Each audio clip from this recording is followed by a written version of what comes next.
샬롬 할렐루야. 욥기 9장 3절에서 12절입니다.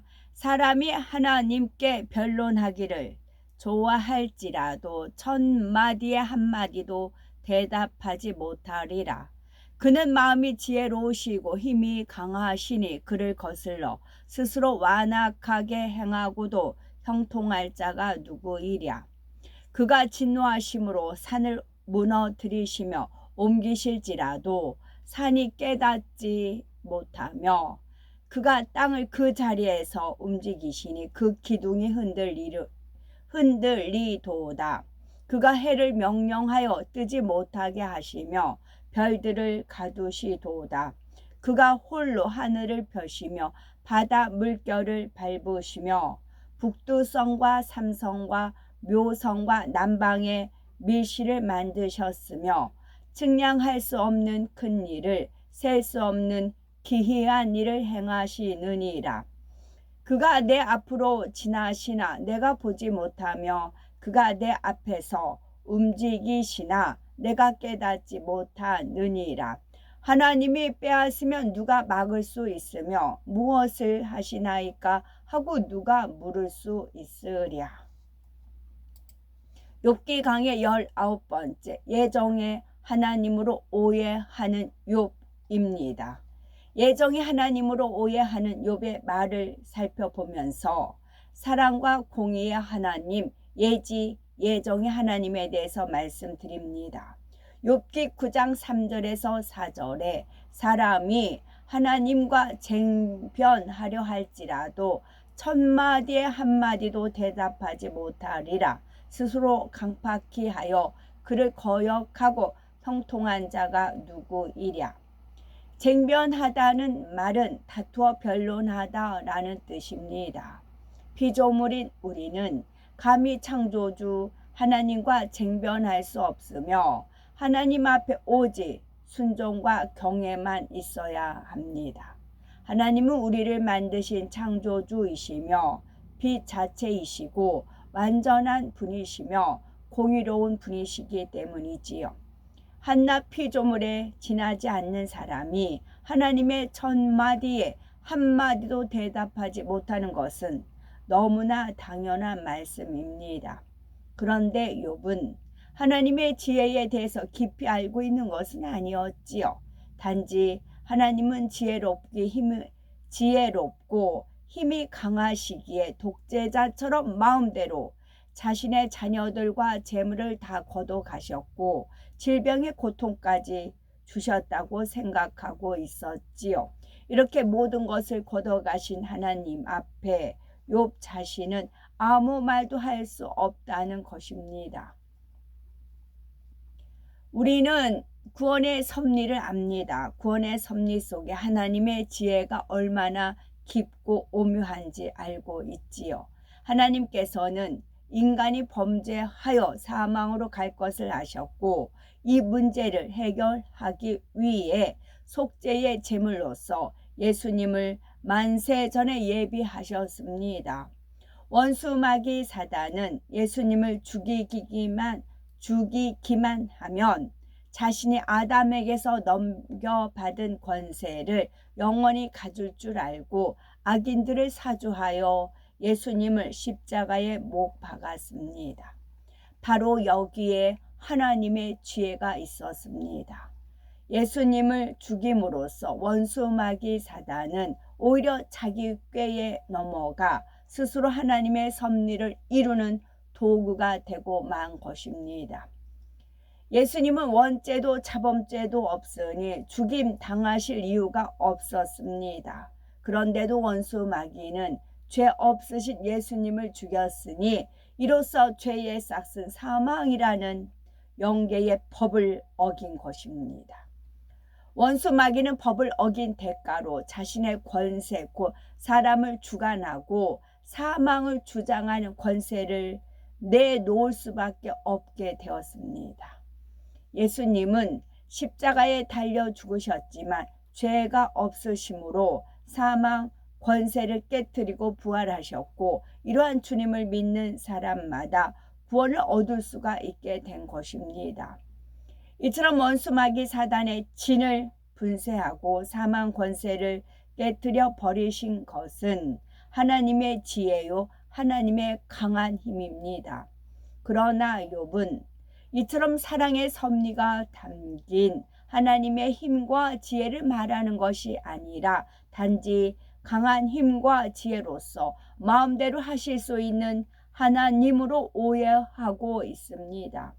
그래서 만일 사람이 강하고 지혜로우신 하나님 앞에 마음을 강팍하게 하여 거역한다면 형통치 못하다 말하고 있지요. 욥의 말대로 마음을 강팍하게 하여 하나님의 말씀대로 살아가지 않는 사람은 하나님으로부터 형통한 축복을 받을 수 없습니다. 그런데 욥은 이렇게 바른 말을 하고 있으면서도 정작 자신이 하나님 앞에 마음을 강팍하게 하고 거역하고 있음을 깨닫지 못하고 있지요. 친구들이 여러 가지로 진리에 권면을 했는데도 귀를 기울이지 않고 회개하려고도 하지 않았지요. 욥기 9장 5절에서 10절에 그가 진노하심으로 산을 무너뜨리시며 옮기실지라도 산이 깨닫지 못하며 측량할 수 없는 큰 일을 셀 수 없는 기이한 일을 행하시느니라. 하나님께서는 전지전능하시지만 공연히 진노하심으로 산을 무너뜨리고 마음대로 옮긴다든가 이유 없이 땅을 움직여 기둥을 흔드는 분은 아닙니다.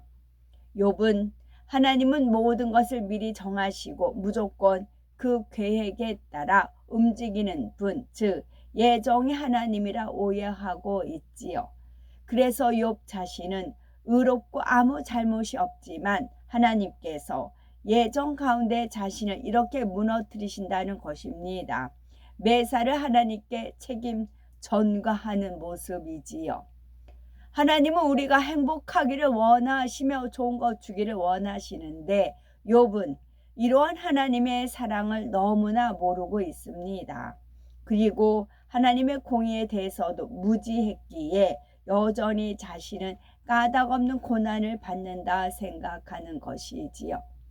또 하나님이 해를 명하여 뜨지 못하게 하시며 별들을 봉하셨다라고 했는데 하나님께서는 여호수아를 통해 해와 달을 멈추게 하셨지만 해를 명하여 뜨지 못하게 하신 적은 없습니다.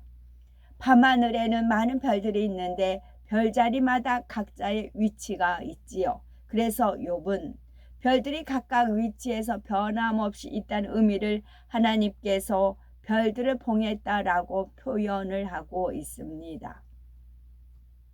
욥은 마치 하나님의 주권으로 아무렇게나 만들어 놓으신 것처럼 표현을 하지만 하나님께서는 별 하나까지도 영계의 법칙에 맞추어서 적절한 위치에 두셨습니다. 북두성이란 큰 곰 자리의 북두칠성을, 묘성은 황소자리 성좌에 위치한 별무리를, 삼성은 오리온 별자리 중앙에 나란히 있는 세 개의 큰 별을 말하지요. 욥은 하나님의 주권을 설명하기 위해 여러 별자리를 말하고 있습니다.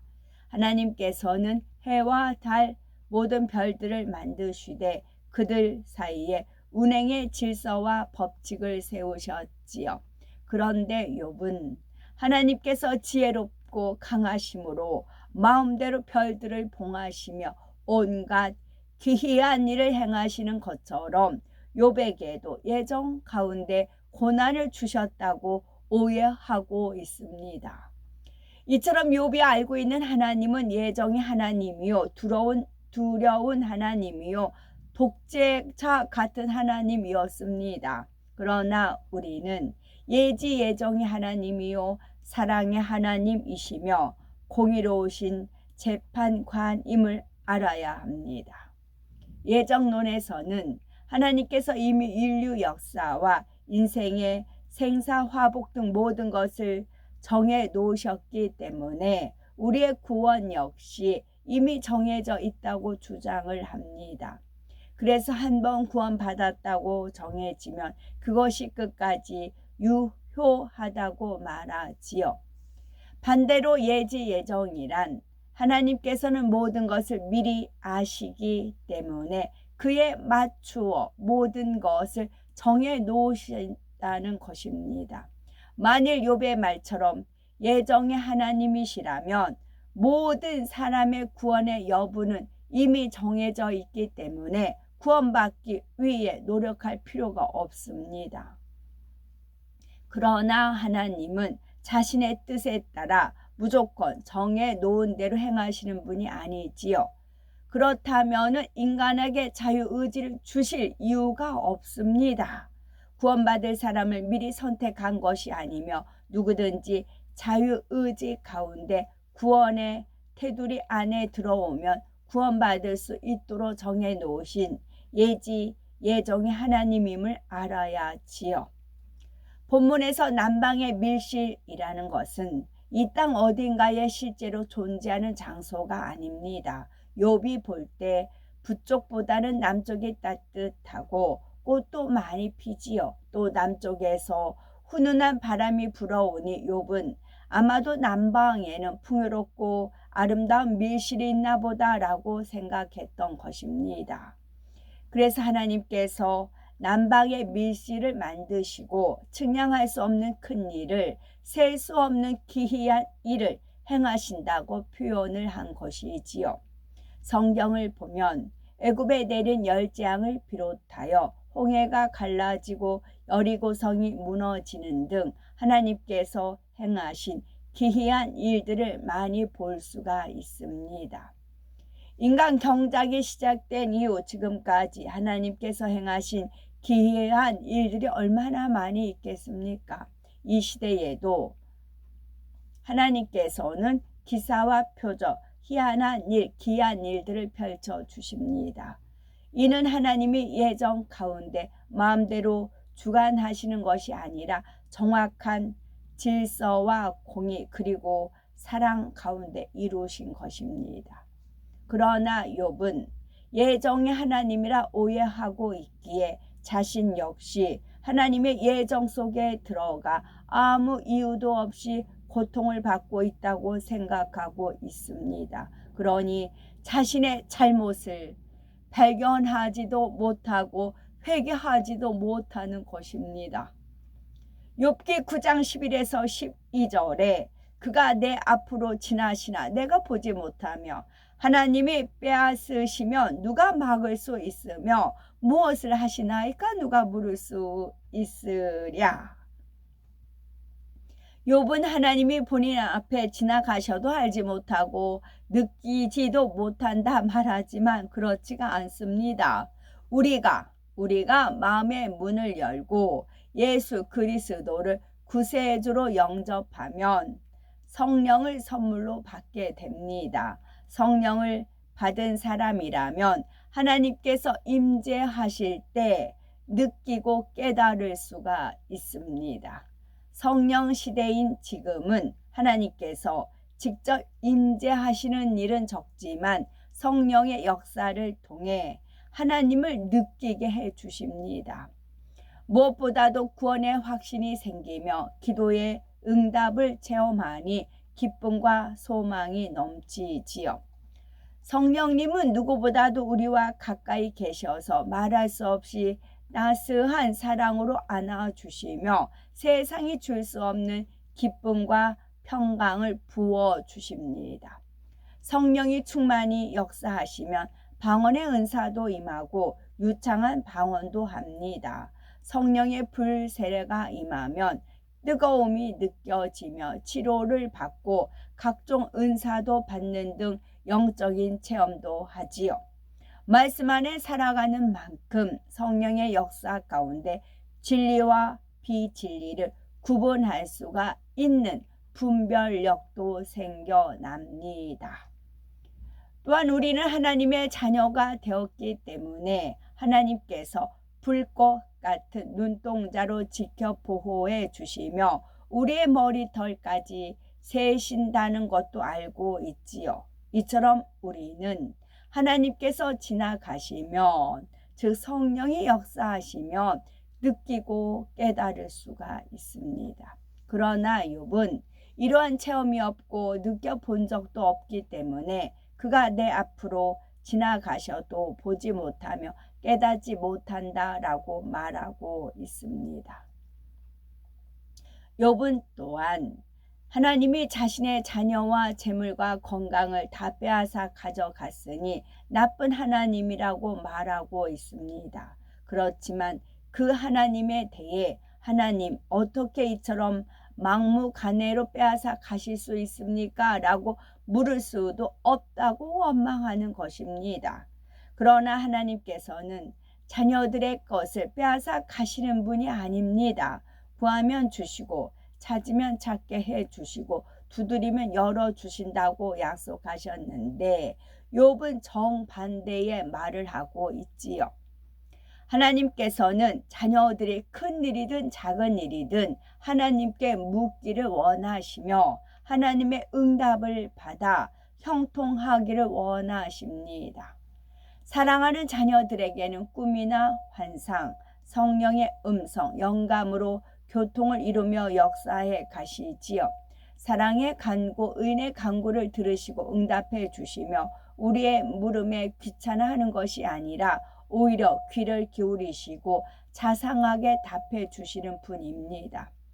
시편 145편 18절에 여호와께서는 자기에게 간구하는 모든 자, 곧 진실하게 간구하는 모든 자에게 가까이 하시도다 말씀한 대로 하나님께서는 중심으로 사모하고 구하는 사람에게 반드시 응답하십니다.